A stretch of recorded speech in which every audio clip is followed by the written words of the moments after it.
यज्ञ की रक्षा हेतु विश्वामित्र के साथ जाना। ज्ञानी पुरुषों को भी भाग्य तो झेलना ही पड़ता है। रामचंद्र जी का वैराग्य दूर हुआ।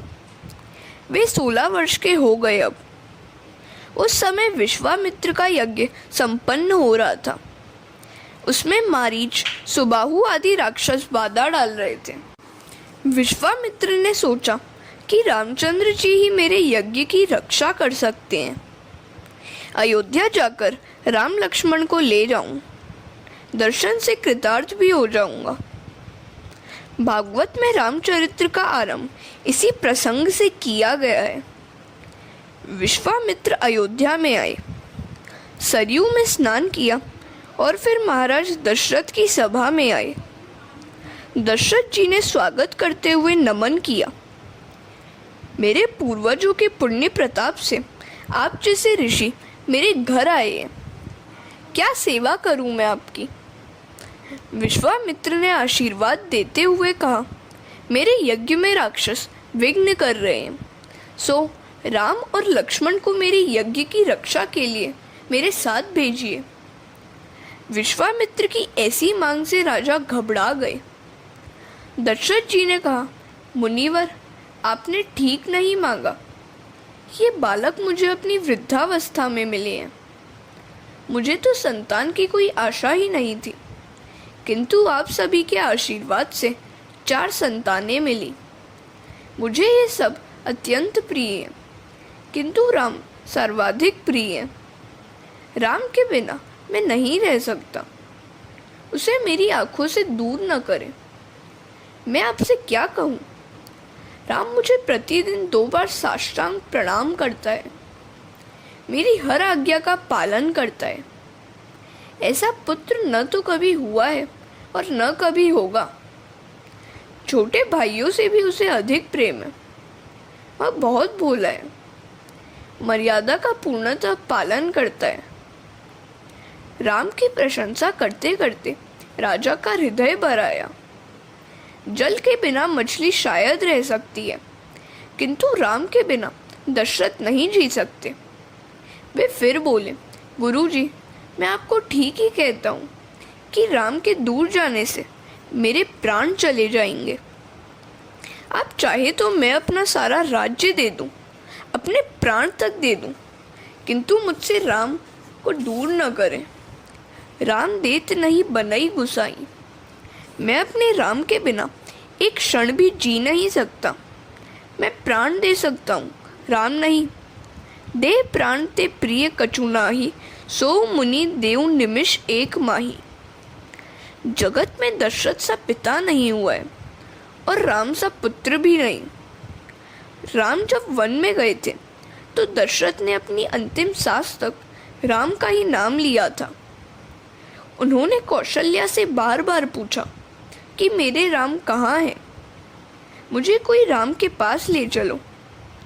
मैं राम के बिना जी नहीं सकता। और राम के वनगमन के साथ ही दशरथ जी के प्राण पखेरु उड़ गए। रामायण का एक एक पात्र दिव्य है। भरत के जैसा कोई भाई नहीं है, सीता जैसी कोई स्त्री नहीं है। राम जी की अपेक्षा सीता जी का हृदय अति कोमल था। वाल्मीकि भी सीता के चरित्र का वर्णन करते हुए पिघल गए थे। उन्होंने कहा था कि रामायण में राम जी का नहीं, सीता जी का चरित्र अलौकिक है। राम जी सरल हैं, किंतु सीता जी की सरलता अद्भुत है। हरे कृष्णा। वाल्मीकि रामायण में एक प्रसंग है। रावण के साथ युद्ध की समाप्ति होने पर हनुमान जी अशोक वन में आए। सभी राक्षसों का तो विनाश हो गया और श्री राम की विजय हुई। सीता जी ने हनुमान जी को बहुत आशीष दी। काल तेरा सेवक बनेगा, अष्ट सिद्धियां तेरी सेवा करेंगी। हनुमान जी ज्ञानी पुरुषों के आचार्य हैं।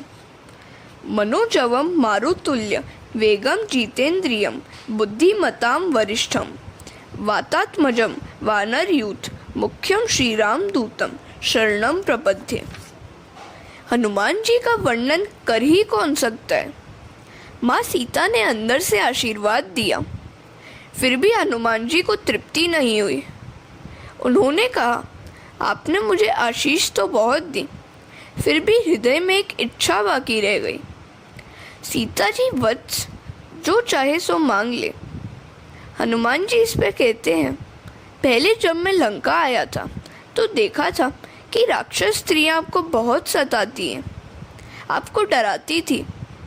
अब राक्षसों का तो प्रभु ने विनाश कर दिया, किंतु ये राक्षस स्त्रियां बाकी रह गई हैं। मैं चाहता हूँ कि आपकी आज्ञा और आशीर्वाद से मैं इनका विनाश कर दूँ। सीता जी कहती हैं, अरे यह क्या मांग रहा है तू? ऐसा वरदान मांगना कोई ठीक बात नहीं है। हनुमान जी कहते हैं, इन्होंने आपको बहुत सताया है, मैंने अपनी आँखों से देखा था। माता जी हनुमान जी को उपदेश देने लगी, बेटे, अपकार का बदला जो उपकार से देता है वही संत है। इन राक्षसियों का कोई दोष नहीं है, वे तो रावण की आज्ञा के कारण ही मुझे सताती थी। वह दुख तो मेरे ही कर्मों का फल था। मैंने लक्ष्मण का अपमान किया था, अतः दुखी होना पड़ा। मैं तो सोचती हूँ कि इन राक्षसियों को वर देकर अयोध्या में चलूं।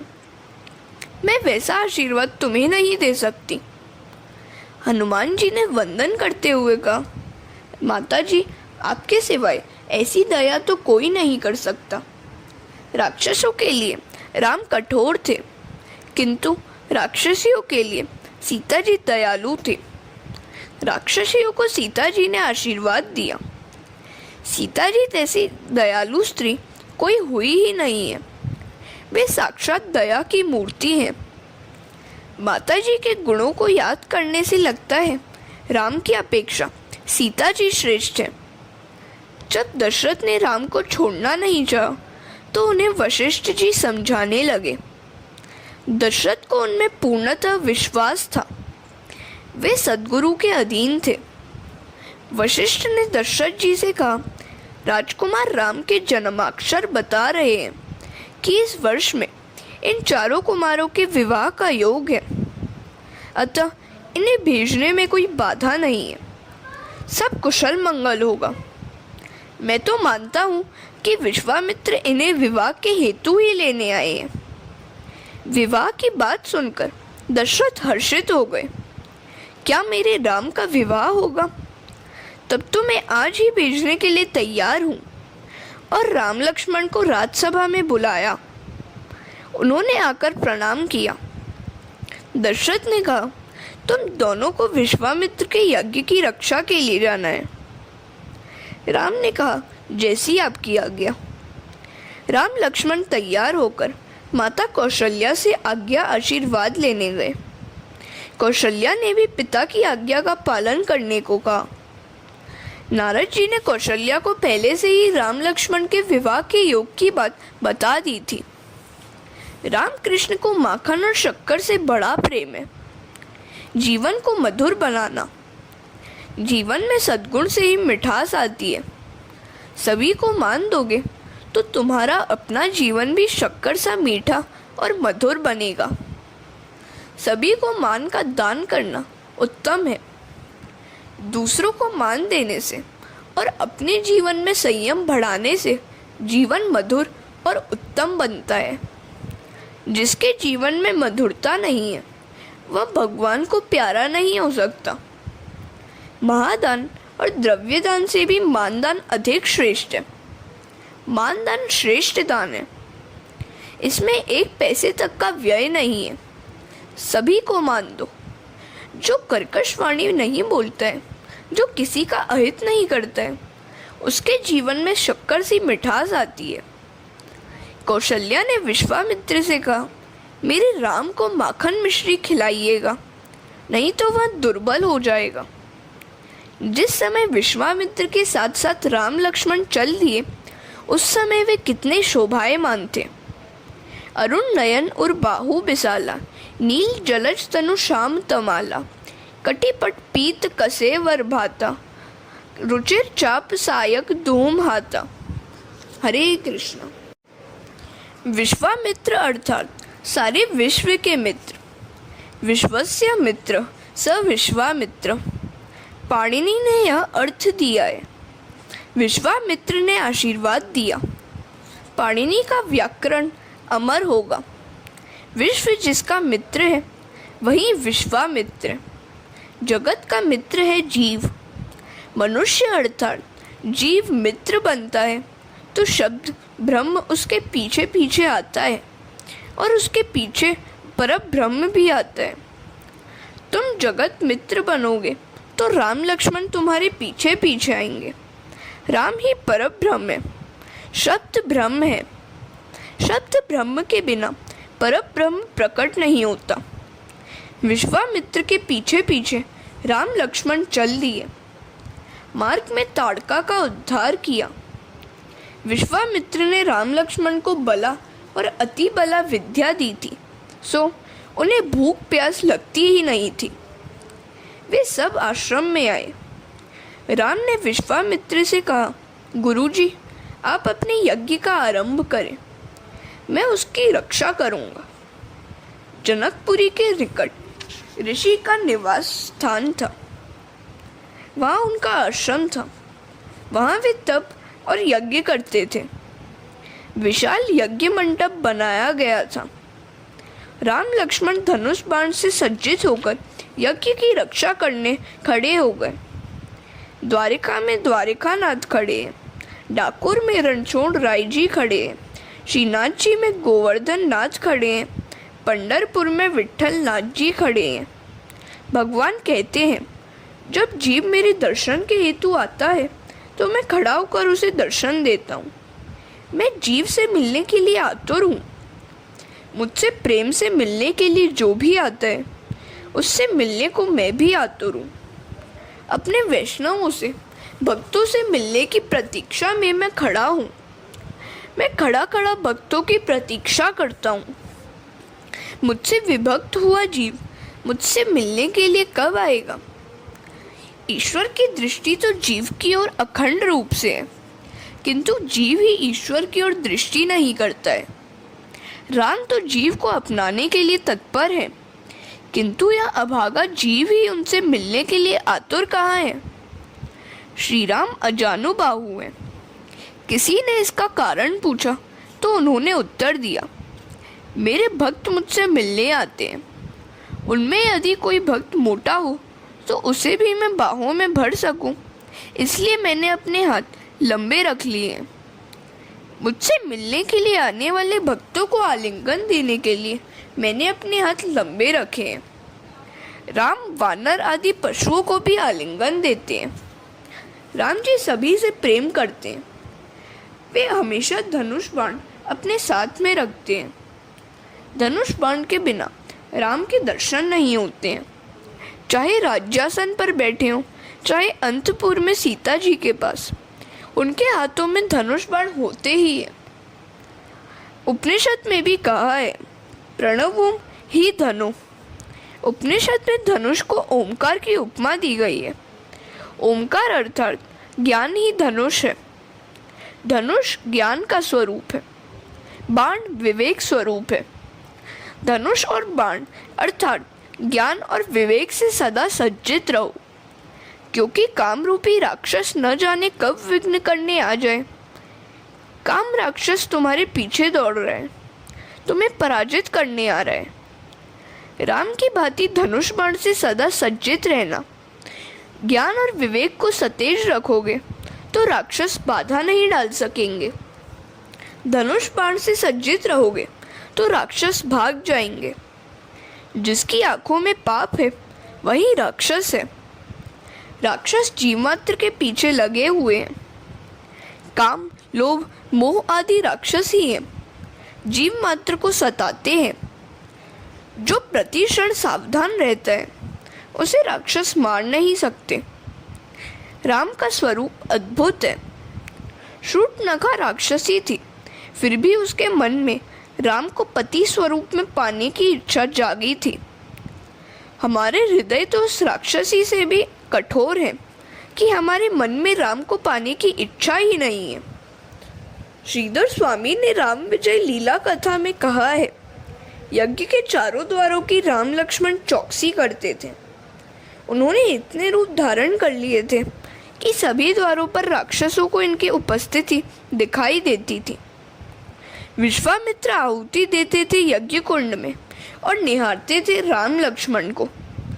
श्रुति वर्णन करती है, अग्नि भगवान का मुख है। परमात्मा अग्नि मुख से आहार करते हैं।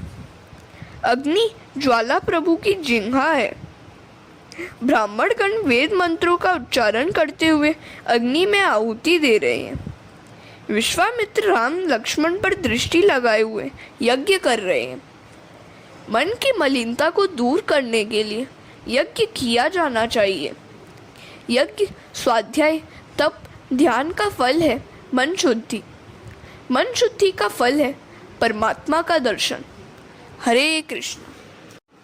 तब राक्षस जाने कि विश्वामित्र ने यज्ञ का आरंभ कर दिया है, तो वे बाधा डालने आ पहुँचे। रामचंद्र के बार बार दर्शन होने से मारीच का स्वभाव बदल गया। जिसके दर्शन से स्वभाव बदलता है वही ईश्वर है। मारीच ने सोचा कि विश्वामित्र के इस यज्ञ में विघ्न करना ठीक नहीं है। आज मेरे मन में ऐसे विचार क्यों आ रहे हैं?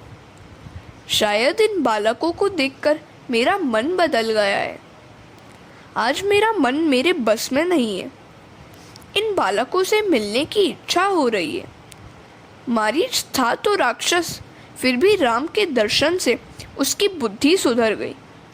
आजकल के लोग राम दर्शन के लिए जाते तो हैं, किंतु दर्शन के बाद भी इनकी बुद्धि सुधर नहीं पाती है।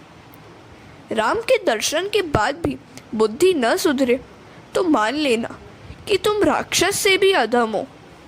रोज रामायण पढ़े, देव दर्शन करे, फिर भी यदि जीवन में संयम, सदाचार, सरलता न आ पाए तो जान लो कि मारीच से भी तुम गए बीते हो। राम परमात्मा है। उनके प्रत्यक्ष दर्शन से मारीच की बुद्धि बदल जाए तो इसमें आश्चर्य ही क्या है? राम की नकल करते करते और राम का ही चिंतन करते करते रावण का काम मरता है। राम को याद करने से सारा जगत मात्रवत दिखाई देता है। एकनाथ महाराज ने राम रावण युद्ध के समय का एक प्रसंग लिखा है। गहरी नींद में डूबे हुए कुंभकर्ण को जगाया गया तो उसने पूछा, मुझे क्यों जगाया गया है? रावण ने कहा, जानकी को लेकर युद्ध जो हो रहा है। कुंभकर्ण ने कहा, तेरी इच्छा पूर्ण हुई? तो रावण ने कहा, नहीं। कुंभकर्ण ने कहा, तू अपनी माया से राम का रूप धारण करके सीता के पास जा, तुझे राम मान लेगी और तेरे वश में हो जाएगी। तो रावण ने कहा, इस राम के पास कुछ जादू सा लगता है। मैं उसका रूप धारण करने के लिए उसके रूप का विचार करता हूँ कि तुरंत मेरा मन ही बदल जाता है। जो रूप धारण करने की इच्छा होती है उसका विचार तो करना ही पड़ता है। जब मैं राम का रूप से माया से धारण कर देखता हूँ तो सीता मुझे माता रूप से दिखाई देती है। मेरे मन में काम तक नहीं रह पाता। तब कुंभकर्ण कहने लगा, राम का मायावी रूप तेरे काम को मारता है। जिसका नकली रूप भी इतना प्रभावशाली है, उसका मूल रूप तो कितना अधिक प्रभावशाली होगा। अतः निश्चय ही राम परमेश्वर है।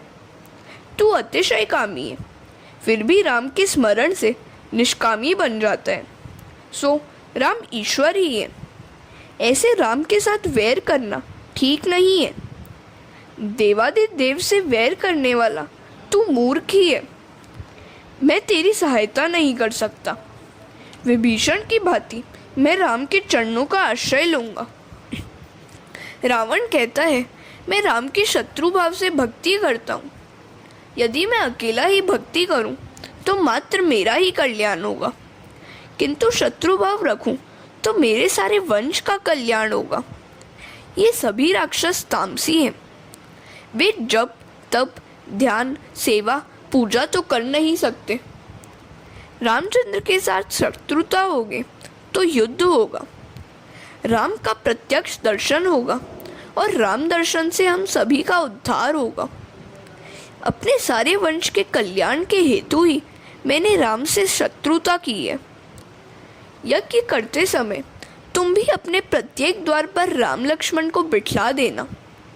जब कथा श्रवण, नारायण से मानसिक मिलन आदि यज्ञ ही है जो गरीब से गरीब व्यक्ति भी कर सकता है। कुछ यज्ञ ऐसे हैं जिनके लिए कुल की श्रेष्ठता और अत्यधिक धन की आवश्यकता रहती है। विधुर और विधवा के लिए वे निषिद्ध है, प्रायश्चित भी करना पड़ता है। साधारण ब्राह्मण नहीं, अग्निहोत्री ब्राह्मण ही उन्हें कर सकते हैं। बहुत सा धन खर्च करना पड़ता है। कुछ यज्ञों के लिए देश काल की भी मर्यादा निर्दिष्ट है। उपनिषद में एक यज्ञ ऐसा बताया है जो जाति, समय, स्थल आदि के किसी भी प्रकार के बंधन के बिना किया जा सकता है। वह है जप यज्ञ। यह सभी यज्ञों से श्रेष्ठ है।